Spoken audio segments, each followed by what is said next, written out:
Welcome everyone to our AIGA Fireside chat today. Conversations with business leaders with a digital spark. I'm really delighted and honored today for our Fireside guests. I've been looking forward to this for weeks to spend time with Adobe's Chief Product Officer, Scott Belsky. Builder, creator, author, and product obsessive. This is really great. I get to start today calling somebody obsessive in a positive way. So I'd like to welcome you, Scott. It's great to have Thanks, you Bennie. It's great to be here. Yeah, it's wonderful to be with you. Yeah, one of the things that I've really been drawn to is you talk often about being an advocate for technology and community to really empower creatives and business to be amplified and engage and do more. My first question is really, what initially drew you into creativity and business? How did you start thinking about that kind of nexus? I mean, I think most of my inspiration has always come from frustration, Right. and is in this case, I think that the creative world is really what makes life meaningful to us. It's design that helps us understand the world around us as it happens, make sense of um, whether it be issues related to health or policy or whatever else. Creativity is what compels us to take action on things. Creativity is what moves us to tears, what moves us to laughter, if you Right. really think about it. And yet, the creative world is probably the most disorganized community on the planet. These are people who, and sometimes actually wear disorganization as a badge of honor, as if it's kind of part of the magical mix of where their ideas come from. And I just don't agree with that. I actually think that the most prolific creative individuals and teams in the world are actually, quite productive and consider themselves as businesses as much as they consider themselves as creatives. And so I've always found it interesting to push those norms. I feel like the creative people I know, the last thing they need is more creativity. What they need is more organization and practices to scale their efforts and impact. And so that's always been my interest. It's really interesting that you bring that out. We just released our first AIGA design point of view industry research. And we wanted to be really ambitious and think about the ins and outs of our industry. And one of the key highlights I was going to talk about later in our conversation, but you really kind of jumped into it, was that we saw that eventually all creatives, all designers are businesses. Mhm. And in a way, this was really powerful in the past year when I first started AIGA. We went right into the pandemic, and there were tons of resources that were available for small businesses. And one of the insights I had at that moment is many in our community didn't really view ourselves as businesses, right? We would use other language, creative studios, creative practices, but ultimately the resources that were needed and available were described under the practice, which is running a small business. Yeah. And we were seeing that whether you're a chief design officer or starting off, there are points and times where you're going to maintain a practice.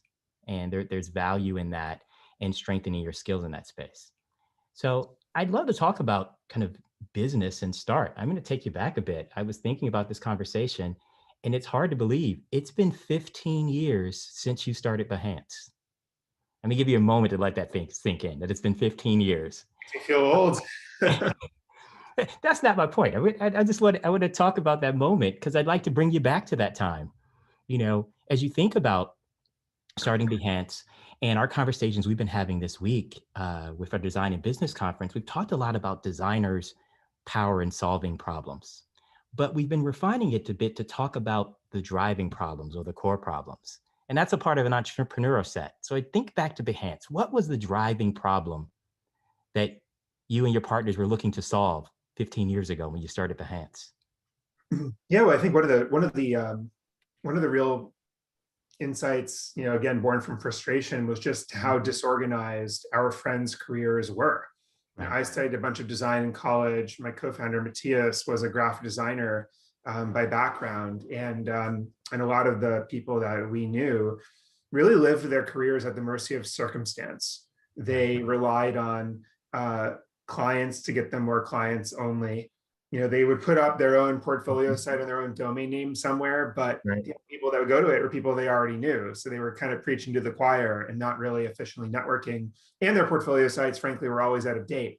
And it was interesting. We had a fateful focus group in the very early days, Benny, and we had a bunch of bottles of wine and some cheese, and invited designers that we knew and really respected over. Now, you call this a focus group, right? Is that a technical term? Okay, I got it. We had to get people in the door. Right, wonderful.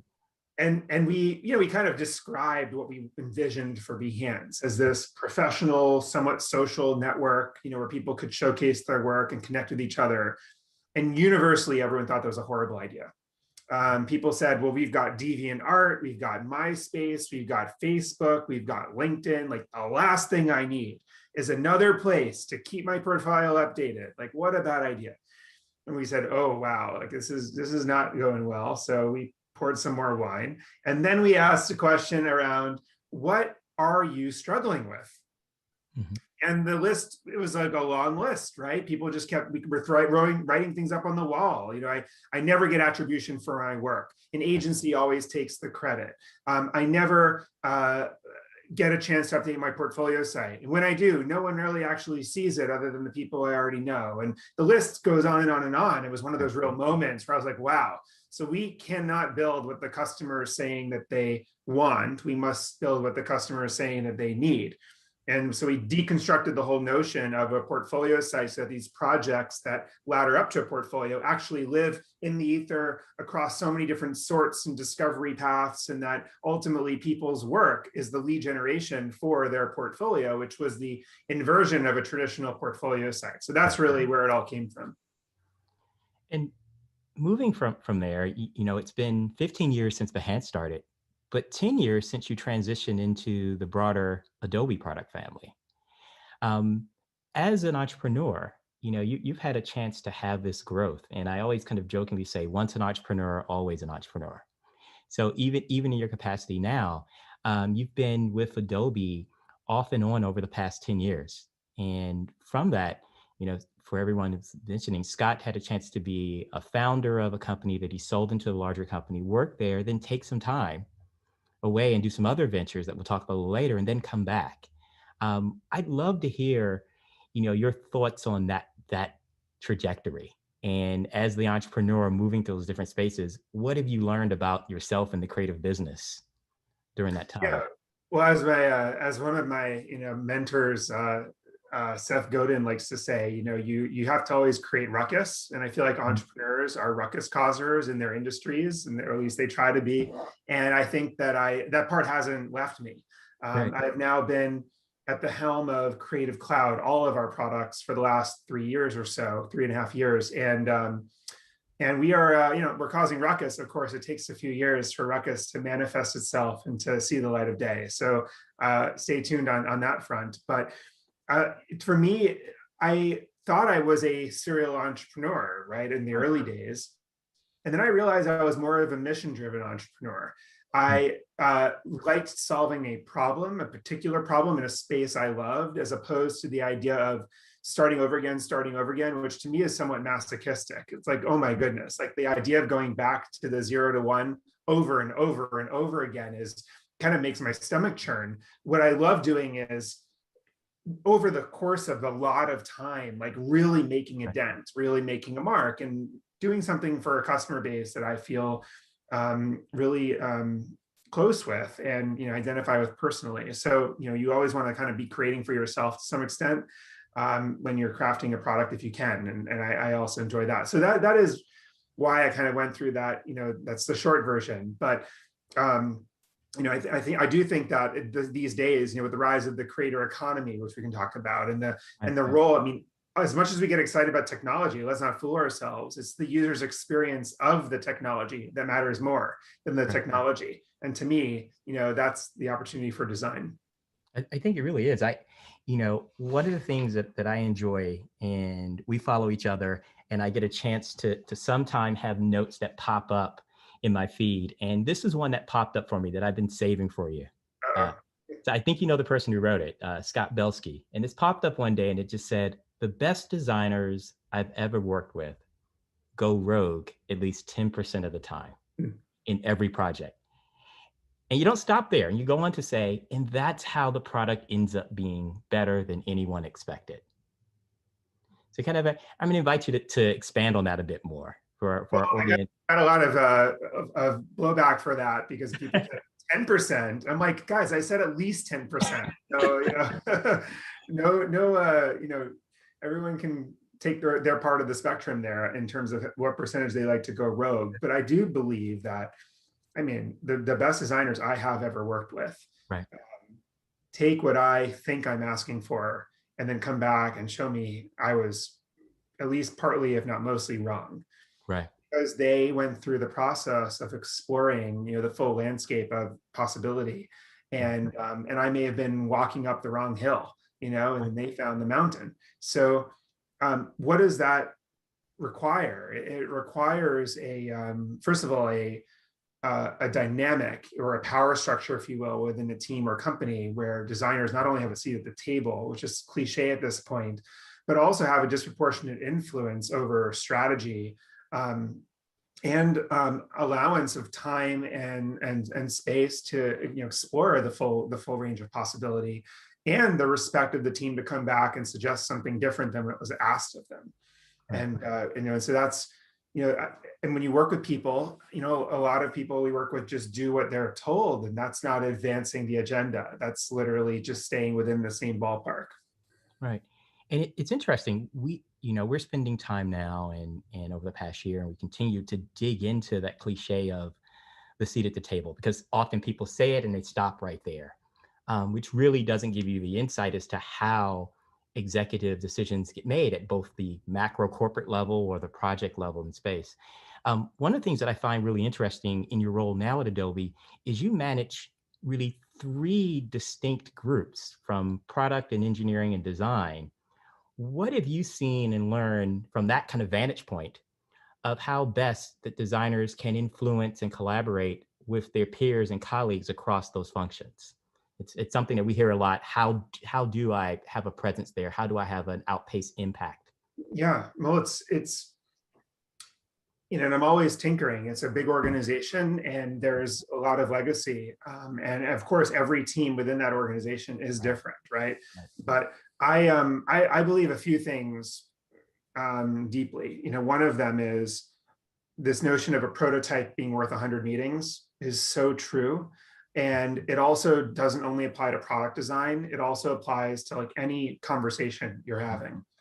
If you're talking about the business model or a marketing experience, or an end-to-end experience of a customer when they're managing their account settings, whatever the case may be, you have all these people chiming in with their experiences and their opinions and debating facts and metrics, et cetera. But when you just go through the actual experience and what it can be together, it's the hot knife through the butter of bureaucracy. Like, people just suddenly get aligned, and it saves meetings and a lot of miscommunications. And so I think that the role of a designer in organizations that I manage is to help them set the bit first, right? Is to get that prototype up as soon as possible. Again, give the space and the resources to have it be developed, and then get everyone on the same page as soon as possible. Back in the Behance days, we used to have a process called concepting, which was the first part of our product development process. And it was product and designers only in the room, in an iterative set of meetings, right? Where we would just spend hours together every week going through the experience, and then feedback, and then again the next week, and again the next week. And only when we felt like this was the right experience, the product experience, would we then hand the power over to the engineering team. And that was the moment where they could then reject anything we had done and send it back into concepting. But I purposely kind of kept these processes separate, because engineers are focused on cost and performance and efficiency and everything. Oh, that's going to be expensive, that's going to take time, and that interferes, of course, with like the visioning process in the earlier stage. So I'm going to change pace for a second, because I always like to have the conversation about leadership as well. And one of the things that's been interesting, you've been an entrepreneurial leader, you've been an intrapreneurial leader within organizations. but you've also been a volunteer leader. And Scott and I share something in common we found out recently. We both serve as board members within the larger Smithsonian institution. I served for the Anacostia Community Museum, and Scott is on the board of Cooper Hewitt. I'd love to hear how volunteer service and leadership has impacted your stance on leadership and made you a better leader. Well, I mean, I think we should talk about it in two perspectives. One, which is what you're doing for the community you're within, and also what you're personally getting out of it. Because I actually think that it's leadership development. It's, and I mean, I look at all the AIGA events that I've attended over the years, and the people I have known that are involved in various levels of leadership, AIGA wise around the country, and this is oftentimes one of like their cardinal leadership development experiences, where you get to, you solve problems and you operate at a level that makes you more effective in every other part of your life. So there's that kind of somewhat, selfish or career oriented, benefit, which goes without saying. But I'll tell you, I attended my first Cooper Hewitt board meeting 10 years ago or something like that. And I was really excited. I mean, this is our nation's design museum. And I was like, wow, I mean, like, this is cool. And the meeting, was extraordinarily slow for my taste. I'm used to a startup environment, decisiveness, actions, divide and conquer, have the meeting be as short as possible. And this was more of a, let's go through each exhibition. Let's talk about this. It just, I walked out of that meeting, and one of the people that was on the board with me at the time, and is still on the board, is John Maeda, who probably many of you know, and was president of Rhode Island School of Design at one point. Before that, at the MIT Media Lab, and has had an interesting career ever since, and a great design mind. And so I went up to him and I was like, John, like, gosh, what a waste of time that was. Like, nothing happened. Like, we didn't make any decisions. And he looked at me, in this sort of Yoda-like way, shaking his head at the young Padawan and being like, oh, Scott, all these little startups you get so excited about, they won't be around in 100 years. They may not be around in 10 years. But every now and then in life, you get the opportunity to add a brick. And that's why you're here. You are here to find your brick to add to an institution that will well outlast anything else you're probably ever involved with.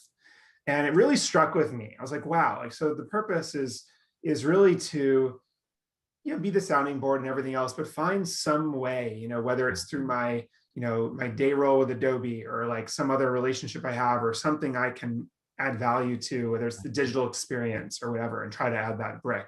And so I've started to approach the volunteering side of my life with a different level of expectation and aggressiveness. Sometimes your objective there is a little different when it comes to the community and making an impact on the world in that way. It really is. I mean, that's a powerful metaphor to kind of add the brick. You think of it as that dynamic stewardship.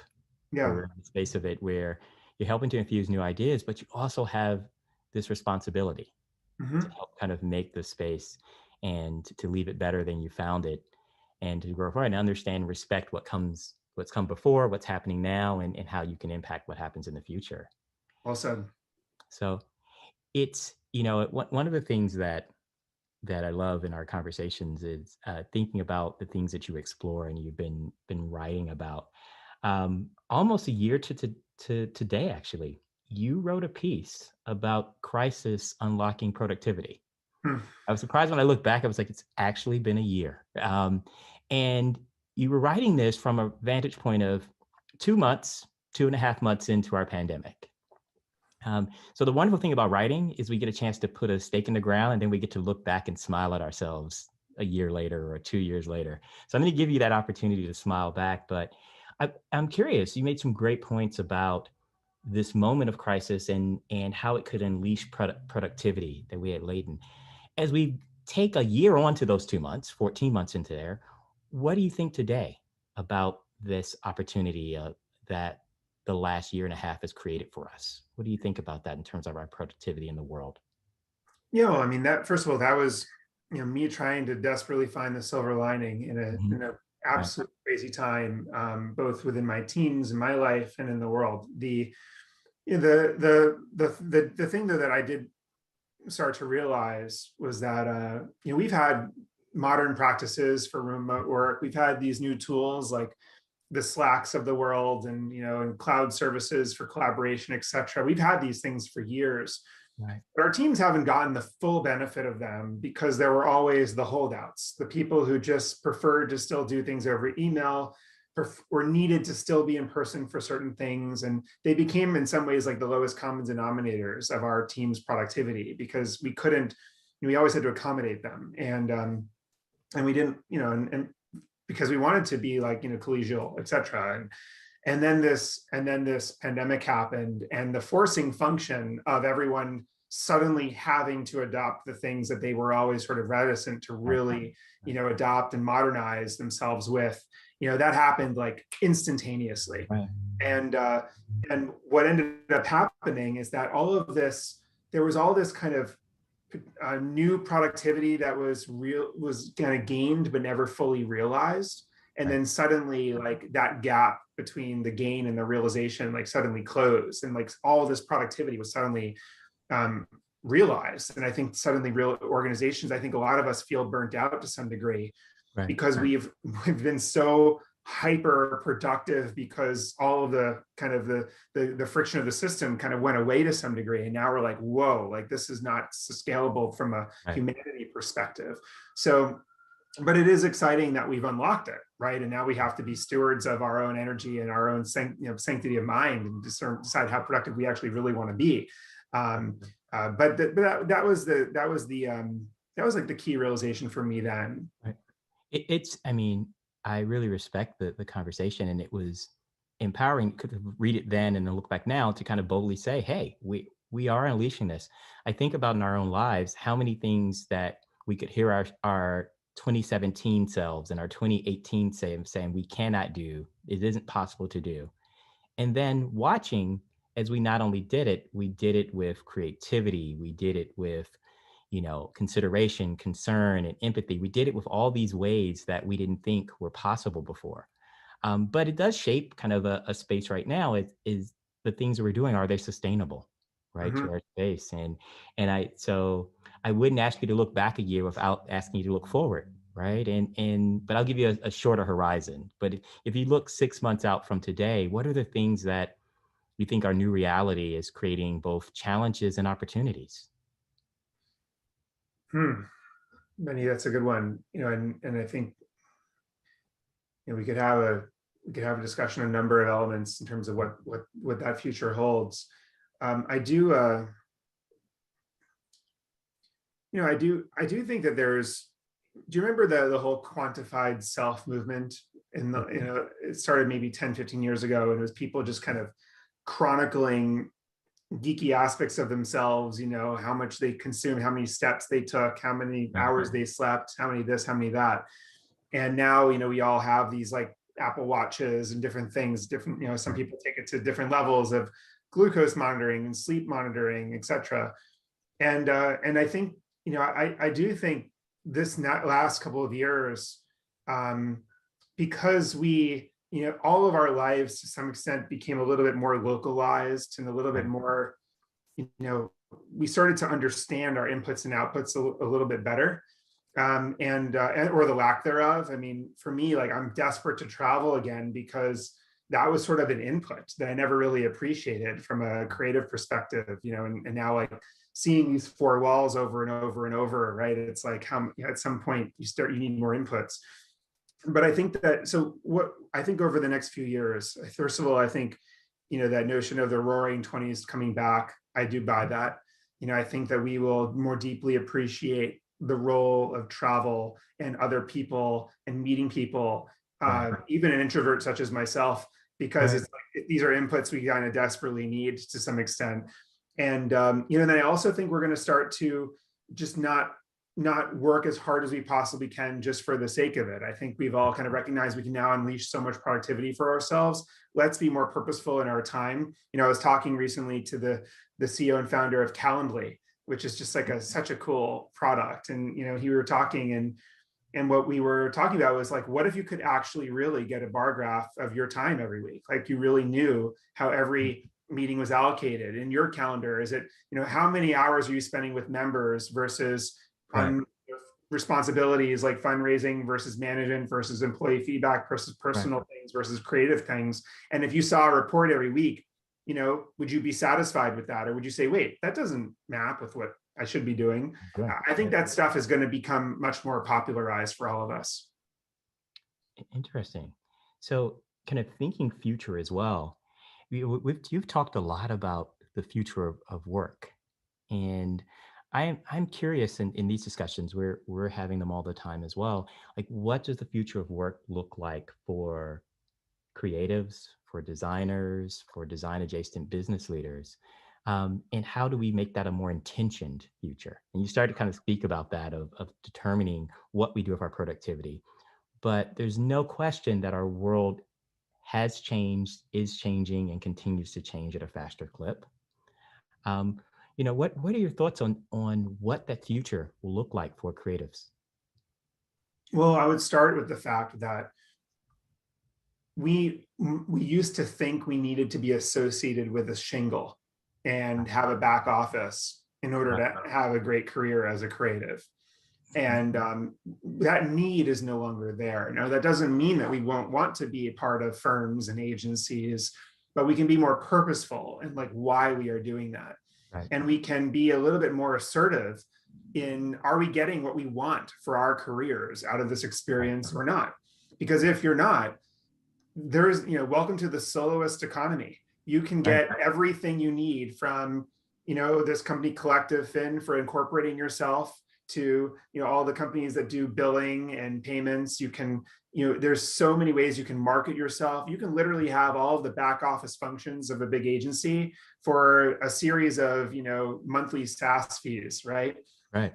And then you're off to the races on your own, and you really own your audience, and you own your brand, and you own your time. And so that actually raises the bar for what an agency and firm needs to provide for us if we're going to work, and associate ourselves with a company as opposed to be an independent soloist. So I think that's out of the starting gate. That's like a big difference, and that will continue to be more true. The future of the economy is the soloist economy, in my view, and engaging people on their own terms. Of course, we also should be able to work wherever we work, of course. That opens up a very interesting problem to solve around career development. Right. How do you make sure you're known, amongst your colleagues? How do you get opportunity? What's the new version of FaceTime? There are a few companies out there that are now doing, I like to call it spontaneity as a service. Okay. You log into something every day where you just kind of bump into people and have audio chats, with little avatars in a website.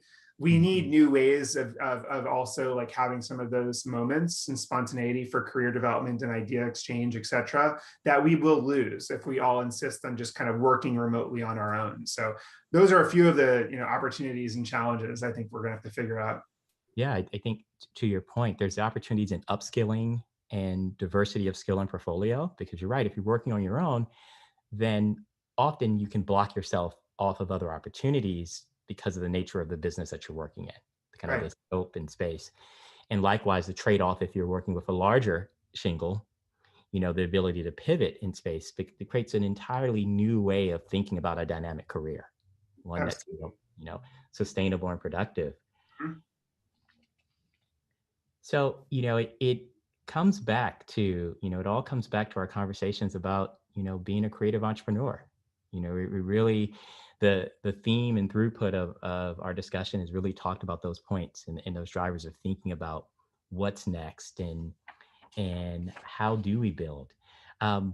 When you think about your time as an entrepreneur, like I'm running my creative practice and I'm transitioning from my idea to reality, and then back to reality to the ideas. There's something that you've written about this dimension of looking at joy in time, Hmm. being involved in the space. And I found that kind of really interesting to think about that. So I've made this commitment, I have an entrepreneurial space in there, and now I'm going through this space and trying to balance my joy in time. Could you speak a little bit about that? It's a really kind of cool idea. Yeah, I'm trying to remember what I was thinking when I was about that. Maybe one of my all-night vendors thinking Hey, about the entrepreneurial journey, but it's well, I would put it this way. What I've learned about myself is that I'm most happy when I feel fully utilized. right, And and some of the career mistakes that I've made, like for example, leaving the world of building and designing to become a full-time venture capital investor. I mean, I don't know what I was thinking, because immediately I felt like I had hung up my spurs. right, It was sort of like all of the skills that I loved putting to use were suddenly like atrophying, right, and I learned a few valuable lessons there. Like, one is, don't, just because everyone says you should be doing something doesn't mean you should be doing that thing. Um, and then the second thing is, maybe along the grass is greener thing. A lot of us, we probably complain about our clients, or about the anxiety of building and managing teams and shipping products and all this stuff. And you say to yourself, oh, if I could just get on the other side of that and right. have that as my past chapter. And then like 3 weeks in, I missed it. And I just recognized like that tension was actually something that put me to use. Right.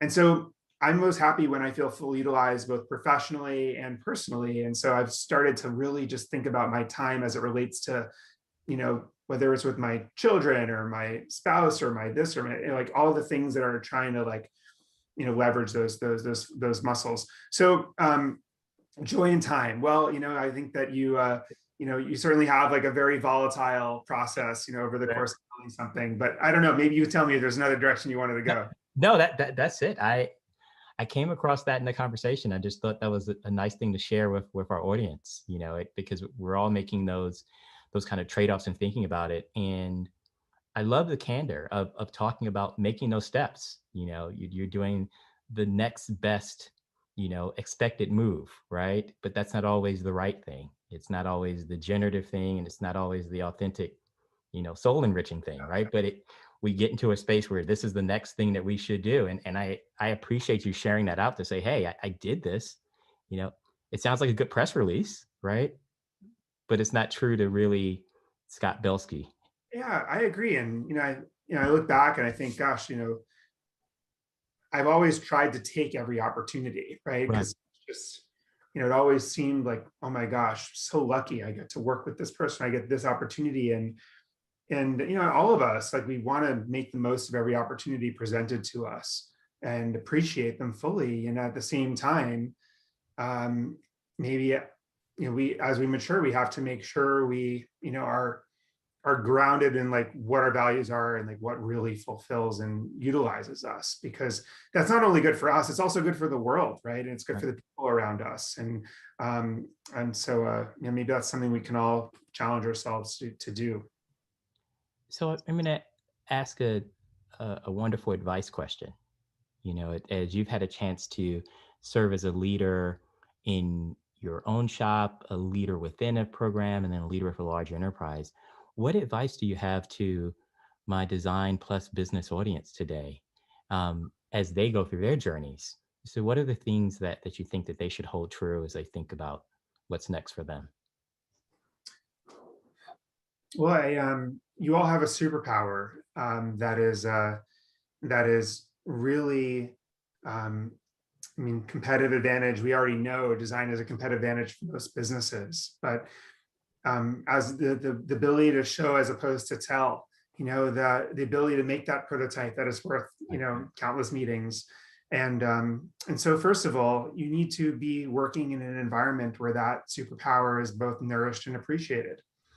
And it is scary to always make a change, but if you don't feel like your capacity is being fully utilized and that your learning curve is steep, like, you owe it to yourself as well as your colleagues and the future colleagues you might be able to work with who would leverage that part of you, to try to take a risk in that regard. I also, I think I think that it's really helpful to write and to contribute content in the Right. community. To me, sharing is the new networking. Right. Whereas we used to go to these receptions and try to hand business cards out and go to meet like the senior people or try to get connections. Like that's old news, right? Right. Now it's about, I mean, if you're a designer, sharing assets, sharing your Right. Creative Cloud libraries with other people, sharing your PSDs, and and network, building a network with people that are more junior than you, that are peers, having this collective mentality, is really, in my view, what is fueling, the future of collaborations and thus the future of careers. And so sharing is the new networking. Sharing your writing, like your ideas, put yourself out there. I think that we should all be curators of what's interesting to us and narrators of the stories that we're involved with, and then other people who tune in are going to be there when we need them to help connect the dots for us, to help them find some talent that will help us, as we build our teams, etc. So those are a few things, but the future of the designer is bright. And we just all have to recognize, how much great stuff we can do. That is the most perfect way to end our conversation today, I think. The future of the designer is bright in the way we're going. Scott, So. I cannot thank you enough for spending this time this morning with us, and still, as we quoted, still helping creative people, teams, and networks make ideas happen and make the world better. You have been kind of a living embodiment of what we push on the AIGA mission, which is design as a creative and professional craft, thinking of design as strategic advantage. And as we've talked today, and I think what's really powerful for our audience to get a chance to hear you talk about your journey as a leader and the work that you do having an impact as a positive catalyst for the world around you. I thank you very much for taking this time with us. It's always a pleasure, and look forward to catching up with you again. Thank you. Likewise, Bennie. Thank you so much. And thanks everyone for tuning in.